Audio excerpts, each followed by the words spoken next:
Hey fusers! In this video I'm going to share with you how to make this cardinal in a pine tree that's seen in Glass Patterns Quarterly. I'm going to start with the clear base. Here I'm using the pattern as a guide to cut the shape. I'm going to cut around the perimeter and then remove the excess glass. This oval shape can be a little tricky to cut, but I'm going to grind the pieces after they're cut to make sure that I have really good edge quality. Here I'm using my running pliers to remove that excess glass. Now I'm going to cut some small clear pieces that will extend beyond the oval, and these will support the green glass that goes on top. These pieces are important for maintaining volume control. Without these clear extensions, the green pine needle pieces would shrink during the fusing process. Now I'm going to cut another oval out of pretty blue glass. The next step is to trace the perimeter shape of the project on the kiln shelf. This way, when I assemble the artwork, I can build it inside these pencil lines.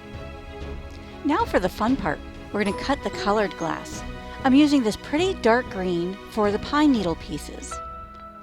I glued paper pattern pieces to the glass with a glue stick.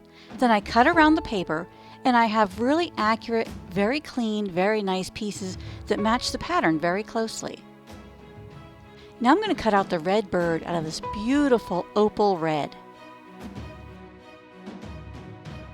After cutting the glass, I ground each piece. This will improve the shape and the edge quality of each of the individual pieces of glass. It also improves the overall fit of the entire project. For a fun little wintry detail between layers, I'm using a paper punch and thin fire fiber paper to make little snowflake shapes. The snowflakes are arranged between the blue and the clear layer, and now I'm going to assemble the pine needle pieces and the beautiful red cardinal on top. I'm using a tiny bit of glue so that these pieces won't shift when I carry this project to the kiln. Here I'm applying white medium frit to the project.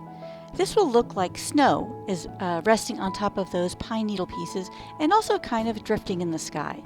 Then I take a small paintbrush and clean up that frit so I have a nice clean edge quality along the bottom of the bird.